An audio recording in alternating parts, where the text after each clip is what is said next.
Hello friends, মৌসুমি রান্নাঘরে তোমাদের সবাইকে অনেক অনেক স্বাগত।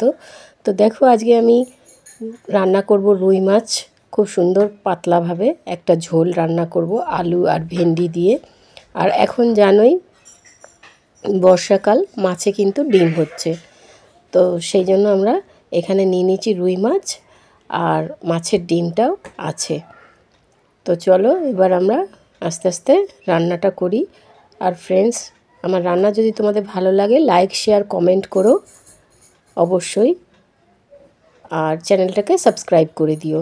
তো দেখো, এখানে আমি মশলার মধ্যে নিয়ে নিয়েছি কাঁচা লঙ্কাগুলো একটু শুকিয়ে গেছে, মিডিয়াম সাইজের নিয়েছি। পেঁয়াজ কুচোনো, কুচি কুচি করে পেঁয়াজ কুচিয়ে নিয়েছি। আর নিয়েছি 5-6 কোয়া রসুন। আর নিয়ে নিলাম 1 চামচ মতন সাদা জিরে, যে জিরে বাটা দিয়ে আমরা রান্না করি সেই জিরে নিয়ে নিয়েছি। নিয়ে এবার এটাকে আমি মশলা করে নেব মিক্সিতে। এই দেখো, আদা রসুন পেঁয়াজ লঙ্কা আর জিরে, এই হচ্ছে আমাদের মশলা। তো এখানে দেখো, কড়াইতে কিন্তু আমি সর্ষের তেল দিয়ে দিয়েছি। যতটা পরিমাণ আমাদের মাছ থাকবে সেই আন্দাজ মতন দিয়ে দেবে। এখানে বড় চামচের 2 চামচ মতন সর্ষের তেল রয়েছে। দিয়ে তেলটাকে খুব ভালো করে আমি গরম করতে দেব। যখন দেখবে খুব ভালোভাবে গরম হয়ে গেছে, তখন মাছগুলোকে দেবে। এরকম খুন্তি দিয়ে নেড়ে নেবে প্রথমে তেলটাকে, তাহলে কি হবে, মাছটা খুব ভালোভাবে কিন্তু ভাজা হয়ে যাবে। দেখবে যদি তেল গরম না হয়, তাহলে যদি তোমরা মাছ দাও, তাহলে কিন্তু মাছগুলো ভেঙে যায় আর ভালোভাবে ভাজা হয় না, কড়াইতে লেগে লেগে যায়। সেই জন্য তেলটাকে প্রথমে খুব ভালো করে তোমরা গরম করে নেবে। তো দেখো, এখানে আমি প্রথমেই দিয়ে দিলাম মাছের মাথাটা আর 2 পিস মাছ দিয়ে আমি ভেজে নেব। তো ফ্রেন্ডস, তোমরা তো ভালো করেই জানো যে আমি মাছ খুব একটা বেশি ভাজি না। যে অনেক কেউ আছে যে খুব একদম কড়া করে ভাজে, সেই কড়া করে আমি ভাজি না। আর কড়া করে ভাজলে কি হয়, মাছের স্বাদটা কিন্তু অত লাগে না, সেজন্য আমি ভাজি না। তো দেখো, মোটামুটি যেরকম মাছ ভাজে সেরকমভাবেই আমি মাছটা ভেজে নিচ্ছি। আর মাছের ঝোলে কিন্তু স্বাদটাও ভালো আসে এভাবে যদি মাছটা তোমরা ভেজে নাও। তো দেখো, এই মাছ 3টেই কিন্তু আমার ভাজা হয়ে গেছে। তো আমি এখানে তুলে নিচ্ছি মাছ ভাজাটা। এই যে তুলে নিলাম। এই তেলের মধ্যেই কিন্তু আমি আবার আরও যে মাছগুলো আছে সেগুলো আমি ভেজে নেব। তো এইভাবে যদি তোমরা রান্না করো মাছের ঝোল, তাহলে কিন্তু খুব সুন্দর লাগবে খেতে। আর তোমরা দেখবে আমি সামান্যই, তোমরা তো দেখতেই পেলে কতটুকু মশলা দিয়েছি। আমি খুব বেশি তেলে রান্নাও করি না, আর বেশি মশলা দিয়েও রান্না করি না। সেটা রান্না বিশেষ আছে, যেটাতে তোমার তেল মশলা বেশি লাগবে। আর যেটা রোজকার খাওয়ার, যেমন মাছের ঝোল বা কোনো তরকারি, তো বেশি তেল দিয়ে না করাই ভালো। অল্প তেলের রান্না কিন্তু বেশি সুন্দর হয় খেতে। সেটা কিন্তু পদ্ধতিটা জানতে হয়। আর মশলাও কিন্তু কম খাওয়া আমাদের পক্ষে ভালো। তো দেখো, এখানে মাছগুলো কিন্তু 1 পিঠ হয়ে গেছিলো ভাজা। আমি এগুলোকে একটুখানি উল্টে দিলাম, দিয়ে এক পাশে যেটা ভাজা হয়ে গেছে সেটাকে উল্টে দিলাম। দিয়ে আমাদের ভাজাটা কিন্তু আমরা মাছ ভাজাটাকে নামিয়ে নেব এবার। কারণ 1 পিঠ আমাদের আগেই হয়ে গেছে, এই পিঠটাও আমাদের ভাজা হয়ে গেছে।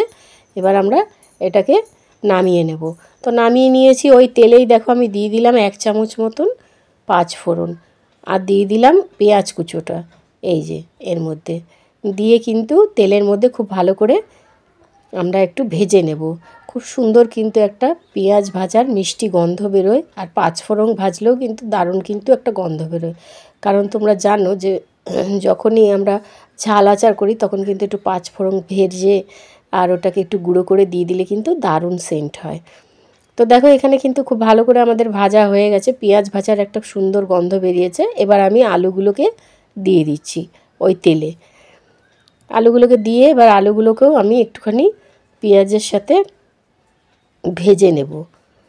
তো দেখো, তোমাদের যতটা পরিমাণে তোমরা খাবে সেই আন্দাজে তোমরা আলু দেবে। প্রত্যেকটা জিনিসই তাই দেবে, বেশি করলে বেশি পরিমাণে দেবে। আর আমার মতন যদি এইরকম অল্প পরিমাণে করো, তাহলে এরকমই দেবে। তো দেখো, এবার আলুটাকে আমি একটু পেঁয়াজের সাথে ভেজে নিচ্ছি। তো এইভাবে যদি তোমরা রান্নাটা করো, বড় থেকে বাচ্চা সবাই কিন্তু খুব সুন্দরভাবে খেতে পারবে। আর ঝালটা তোমাদের টেস্ট অনুযায়ী তোমরা দেবে, কীরকম ঝাল খায় বাড়ির লোকেরা। তো দেখো এখানে যে ভেন্ডিটা দিয়েছি আমি কিন্তু দুভাগ করে দিইনি, একটা ভেন্ডিকে মাথার দিকে কেটে দিয়েছি আর লেজের দিকেও অল্প একটুখানি কেটে দিয়েছি। কেটে এটাকে খুব সুন্দরভাবে আমি এই আলুর সাথে পেঁয়াজের সাথে ভেজে নিচ্ছি। তো দেখো যে ভেন্ডিটা কিন্তু তোমরা হয়তো ভাবতে পারো যে ঝোলের সাথে কিন্তু কেমন যেন একটা হয়ে যায়, লেরলেরে হয়ে যায়, সেরকম কিন্তু কিচ্ছু হবে না, একদম যেমন ঝোল মাছের ওরকমই থাকবে। এদিকে ভেন্ডিটাও কিন্তু গলেও যাবে না, একদম এই রকমই থাকবে যেমন তোমরা দেখছো, শুধু সিদ্ধ হয়ে খুব সুন্দরভাবে ঝোলটা ঢুকে যাবে। তো দেখো এখানে আমার এই যে আলু আর ভেন্ডিটা খুব ভালো করে ভাজা হয়ে গেছে। এবার এই যে আমি মশলাটা করেছিলাম সেই মশলাটা আমি এর মধ্যে দিয়ে দিলাম কড়াইয়ের মধ্যে। এই যে মিক্সিটা ধুয়েই মশলা ধোয়ার জল কিন্তু সে শিলনোড়াতেই করো আর মিক্সিতেই করো, দিলে কিন্তু একটু টেস্টটা বেশি হয়। তো দেখো এবার আমি এখানে দিয়ে দিলাম স্বাদ অনুযায়ী নুন। তো আমি বড় চামচের 1 চামচ মতো নুন দিয়ে দিলাম আর দিয়ে দেবো এখানে হলুদ 1 চামচ মতন আমি দেব হলুদ।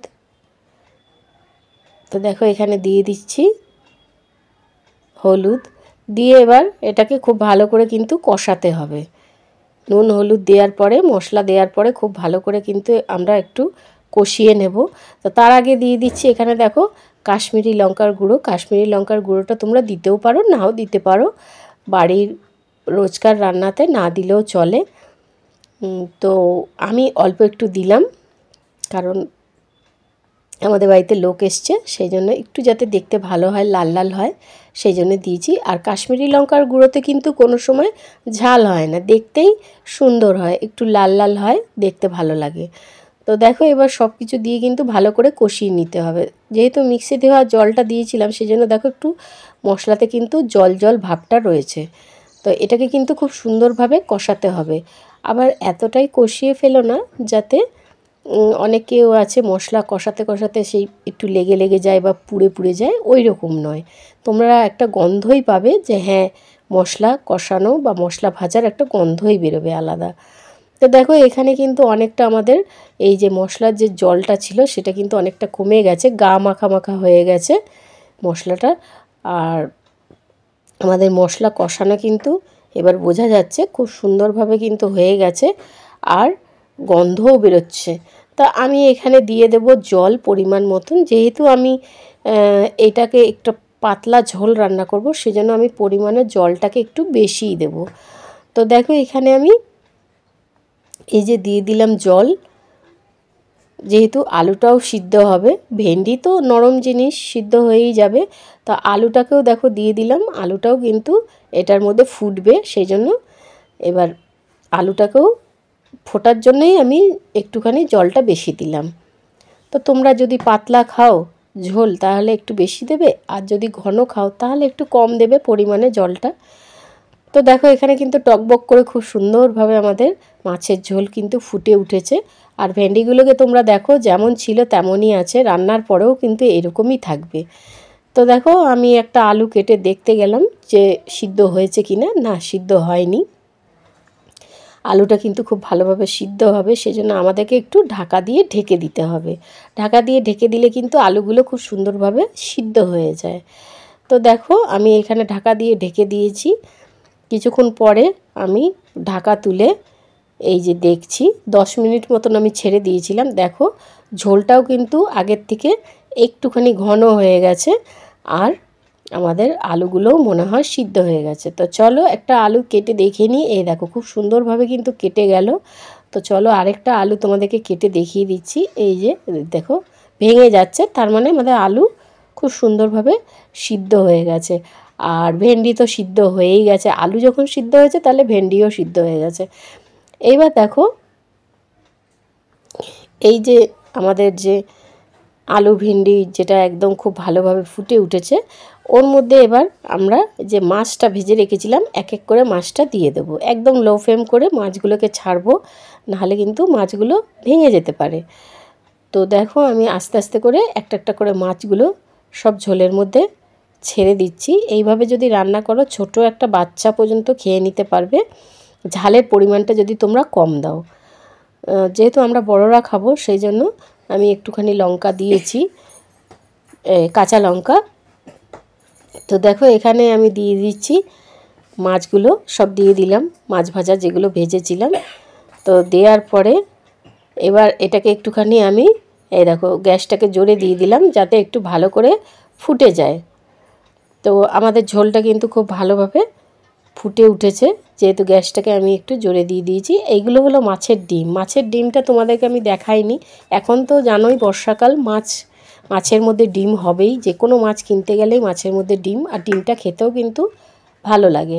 তো দেখো এখানে কিন্তু এই যে তোমাদেরকে ভেন্ডিটা তুলে দেখিয়ে দিলাম, যেমন ছিল ওইরকমই আছে, আর ঝোলটাও কিন্তু খুব টেস্টি হয় খেতে। তো দেখো আমাদের খুব ভালোভাবে কিন্তু এটা ফুটে গেছে। মাছ দেওয়ার পরে কিন্তু ভালো করে এরমভাবে ফুটিয়ে নেবে।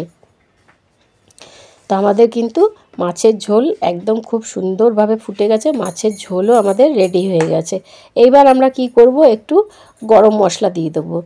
তো তোমরা গরম মশলাও দিতে পারো, আর যদি ফ্রেশ ধনেপাতা থাকে ধনেপাতা কুচিও দিয়ে দিতে পারো। দিয়ে এবার তোমরা গ্যাসটাকে অফ করে দেবে। তো দেখো আমি গ্যাসটাকে অফ করে দিলাম। তো আমাদের কিন্তু একদম পারফেক্টভাবে রুই মাছের ঝোল আলু আর ভেন্ডি দিয়ে দারুণ স্বাদের কিন্তু একটা তৈরি হয়ে গেল রেসিপি। এটা তোমরা গরম গরম ভাতের সাথে দারুণ লাগবে কিন্তু খেতে। তো বন্ধুরা এরকমভাবে খুব সহজে খুব কম তেল মশলা দিয়ে এরকমভাবে তোমরা বাড়িতে রান্না করতে পারো।